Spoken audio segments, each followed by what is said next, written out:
Proponen un plan curricular educativo con nuevo enfoque. Con el auspicio de la legisladora Elsa Nicama se efectuó el segundo congreso Plan Curricular Educativo como un aporte para el desarrollo del país. Estamos en el segundo congreso, iniciando el día de hoy con lo que es el plan curricular en el Perú. Imagínense que está planteado y no se cumple. En el Perú dice, al finalizar el 5º grado de la educación secundaria, se otorga al estudiante un diploma o una certificación que viene a ser, que le permita insertarse en el mercado laboral. ¿Qué falta entonces para insertarse? Falta la canalización de cómo se inserta a la educación superior o bien al técnico. Si sale con un cartón, egresa el 5º secundaria en el Perú, pero en Japón, en China, Finlandia, es 6º año de secundaria, porque ellos su educación la inician con 6 añitos, con 7 ya están en 1º de primaria. Entonces ellos allá o con nuestro planteamiento que no se cumple, necesitamos entonces insertarlos en la economía con la ocupación. Y ustedes dirán, pero ¿a dónde se inserta si no hay mano de obra? El mundo necesita mano de obra técnico y mucho mejor pagado. ¿Cuáles serían las áreas de especialidades en técnica? Sería el idioma, sería todo lo que vemos en las carreras técnicas, pero que se lleve al colegio, que ahora se denomina instituciones educativas. Ya no se le denomina colegios ni centros escolares, instituciones educativas, ¿no? Primaria o secundaria. Nuestro presidente ha planteado prioridad 1, educación. Segundo, salud. ¿Y quiénes son los que no cumplen? Pues son los ministros, en este caso, ministros que no están al día de repente con la ley, o de repente porque hay intereses grandes, y lo voy a decir aquí, hay intereses grandes. De ser posible, todo es posible, tan solo hay que ejecutarla. Es urgente que apliquemos el estudio para el trabajo en todos los centros escolares para que se invierta este monto en talleres, en equipos y haga productiva la juventud. Ustedes dirán, ¿dónde recupera el Estado su capital? Lo recupera en las ventas. Vendiéndolo en el país nada más tiene que facturar. Y en el país nada más recupera un 18%, ¿o no? Entonces, si vende 100 soles, 18 soles son para el Estado. Se convierte en socio de la economía del país. Por lo tanto, sí es posible. Y eso se lo garantizo yo a mi presidente Ollanta, de que esto va a ser un gol para la juventud en todos los niveles.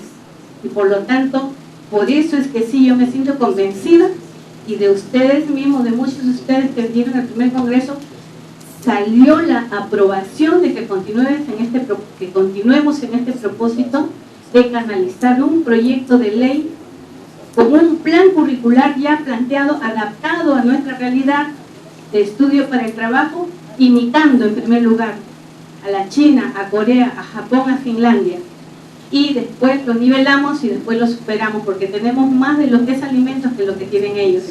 Y en ese sentido, bienvenidos y los felicito, y sigamos en este propósito. Para ello tenemos los invitados y damos por aperturada el congreso del día de hoy. Muchas gracias. Evento que contó con la participación de representantes del Ministerio de Educación y un nutrido grupo de educadores. Placidos de esta invitación que hemos recibido de la congresista, porque es una magnífica oportunidad, en primer lugar, para poder informarles cuáles son los procesos que viene siguiendo el Ministerio de Educación respecto del tema curricular, en qué está el Ministerio actualmente. Este marco curricular está sustentado en la Ley General de Educación, que establece en sus artículos y en sus reglamentos que hay dos grandes cometidos respecto de un currículo. El primero de ellos tiene que ver con el desarrollo pleno e integral de la persona. Es decir, la educación tiene que darte instrumentos para la vida, pero esos instrumentos para la vida tienen que permitir que se establezcan los puentes los vínculos, las articulaciones necesarias con la cultura económica y financiera.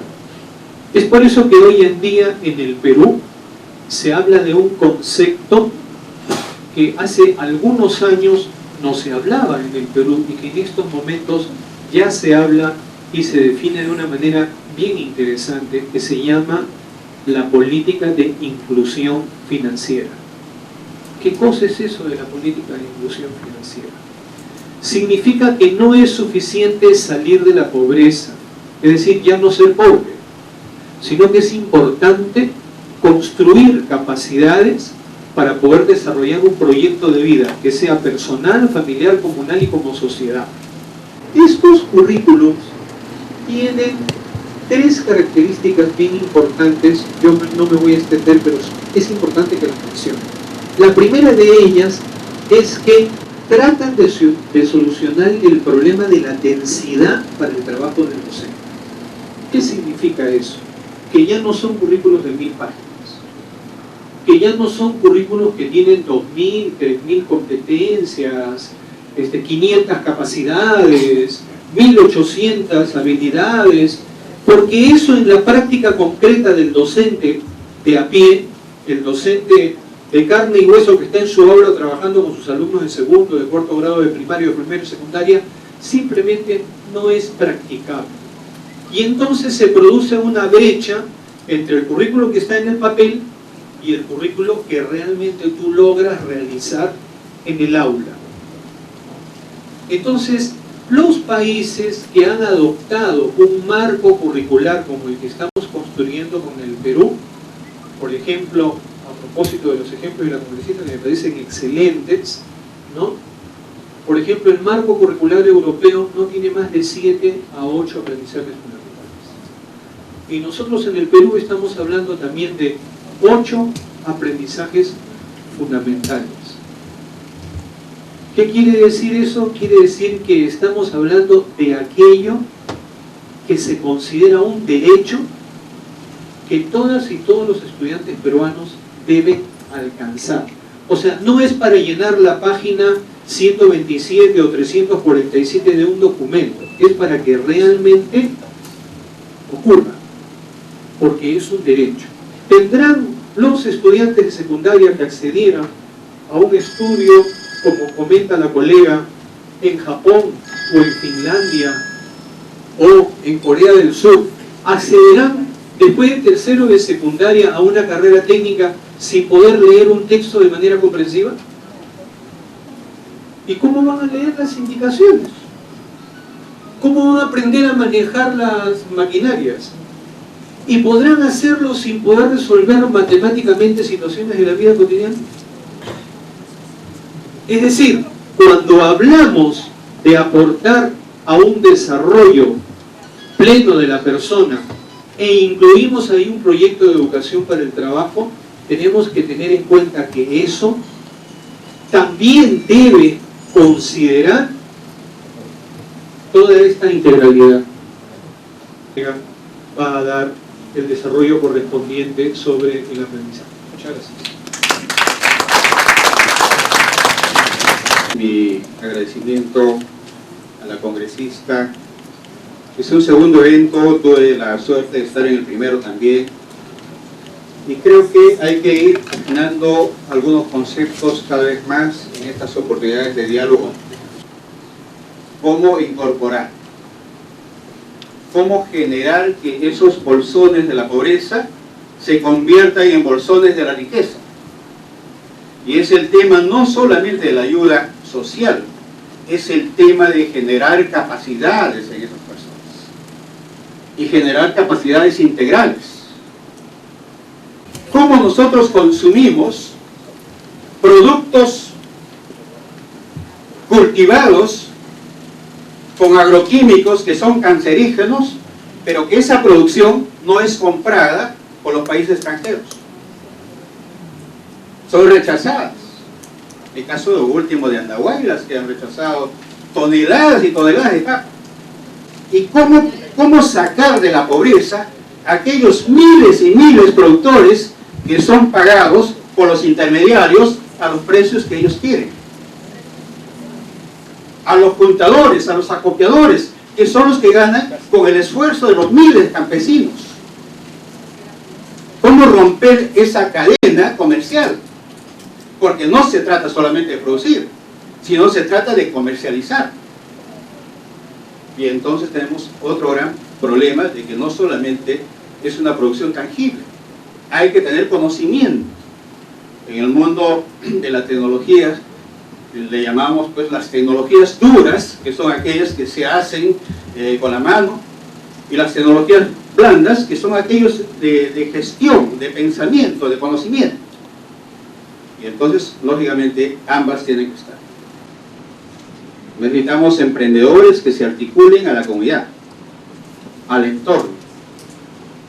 No solamente necesitamos emprendedores individuales exitosos, sino también que miren a su comunidad. Los representantes del Ministerio de Educación, Luis Dalton Hidalgo y José Luis Encinas, desarrollaron el nuevo concepto de currículo a partir de una estrecha vinculación de este con la práctica profesional, del mismo modo de la necesidad de lograr un sistema de aprendizaje articulado en base al desarrollo de competencias, currículo organizado por áreas que permitan al alumno manejarse y estar preparado para afrontar diversas situaciones. La congresista Nicama resaltó la importancia de la planificación educativa y la necesidad de contar con una nueva estructura curricular para nuestros sistemas educativos en todos sus niveles. Asimismo, informó que ha efectuado investigaciones sobre diversos modelos curriculares, especialmente el del sistema educativo japonés. Los cursos son sobre la materia de estudio. En la escuela primaria enseñan las materias de lenguaje nacional, en Japón, lenguaje nacional, estudios sociales, matemática, ciencia, de la vida también, la música, las artes plásticas, educación para el hogar y educación física, educación moral, actividad especial que se estudian en los horarios generales de clases. Esto en concreto en la educación primaria. En la escuela secundaria básica, ¿en qué sustentan los cursos que van a recaer en la formación secundaria? Considerando que la secundaria la llevan 6 años en promedio y que del cuarto, quinto y sexto van complementados con la especialidad, ya sea técnica adicional o ya sea preparación universitaria. ¿Qué cursos llevan en la secundaria? La secundaria básica se enseñan las respectivas materias de lenguaje nacional, estudios sociales, matemática, ciencias de la vida también, música, bellas artes, educación física, educación técnica. Recuerdan, esta palabrita involucra bastante educación técnica y hogar. Es la especialidad en el área de la especialidad de técnica. Las clases de la escuela primaria, secundaria básica, escuelas para ciegos, sordomudos, deficientes físicos y mentales, y escuela primaria y secundaria básica con instalación y aulas especiales son dictadas en idioma japonés. Ahora, ¿en qué consiste esta planificación? Van a ver aquí los años en la edad escolar. Van a ver 3, 4, 5, 6 años. Aquí van a ver consecutivamente 6, 7, 8, 9, 10, hasta qué edad estudian. Como les digo, no hay mucho que analizar y estudiar, adaptados a nuestra realidad. Soy la licenciada Rebeca Díaz Rodríguez, soy su directora de la institución educativa 125 Ricardo Palma de la UGEL 05. Se ha hablado bastante sobre la educación para el trabajo, de educar al alumno, al estudiante y prepararlo para la vida. El plan curricular educativo con su plan de estudios muchas veces no va a ser suficiente, porque en los colegios, y eso somos testigos todos los directivos, nuestros talleres se encuentran en un estado deficiente. Con un aumento de presupuesto para educación, estos talleres brindarían un mejor servicio. Nuestros docentes estarían mejor capacitados y el estudiante tendría mayores opciones para poder estudiar una carrera técnica prepararse técnicamente y poder salir de la institución educativa, terminar la secundaria y afrontar y enfrentar los retos del futuro. Muchas gracias. Nosotros allá en la ciudad de Pisco tenemos una red de institución educativa promotora de la salud, donde venimos trabajando el tema de salud desde el año 2014. Gracias, señora congresista, porque esto nos permite ampliar y de repente aprender, ¿no?, de otras esferas fuera de Pisco.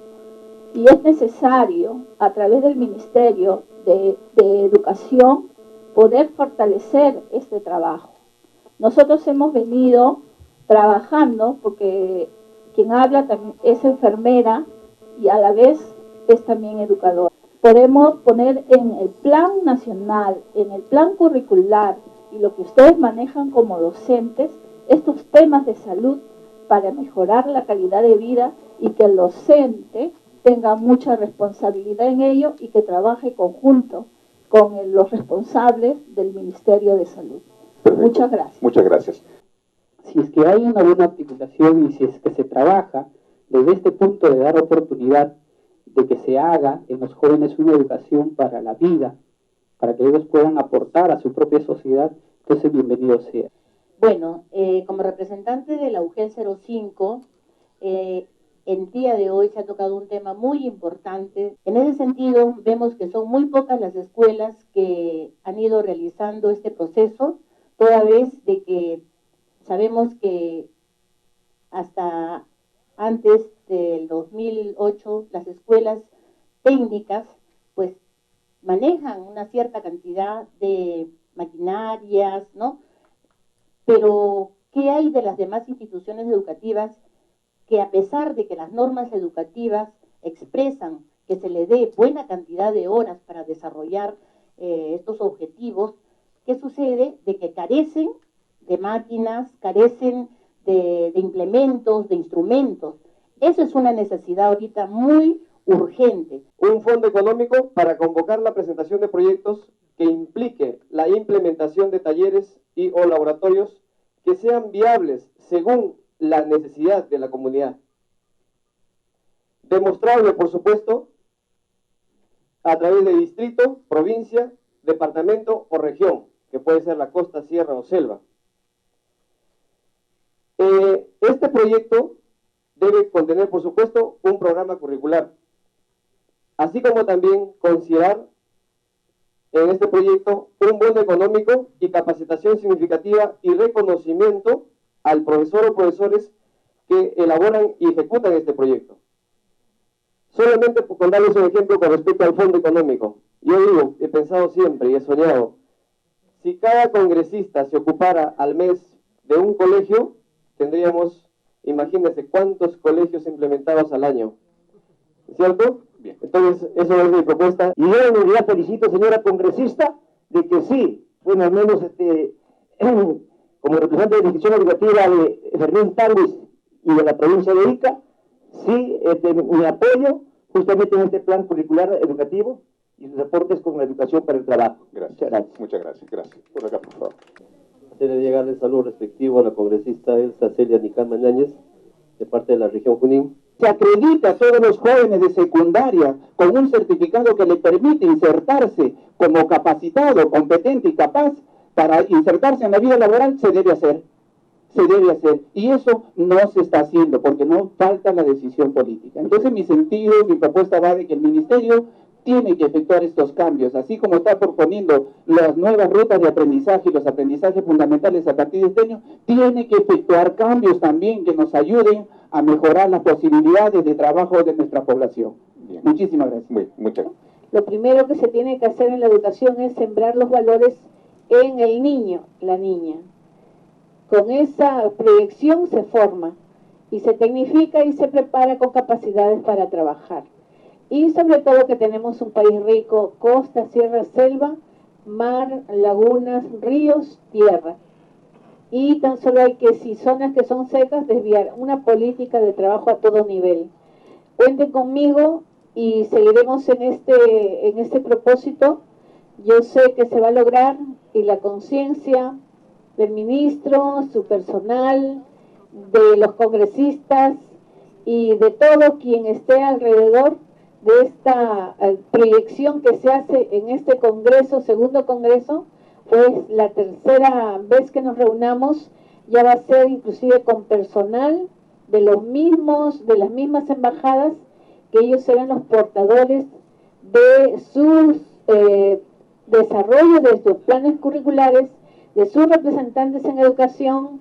Para empezar, ya está aceptando la embajada china y podemos tener también Japón, pero por cada congreso futuro va a ser una embajada, el cual nos traerá sus materiales, su plan de estudio, sus sílabus y todo lo que concierne a la realidad educativa en cada país.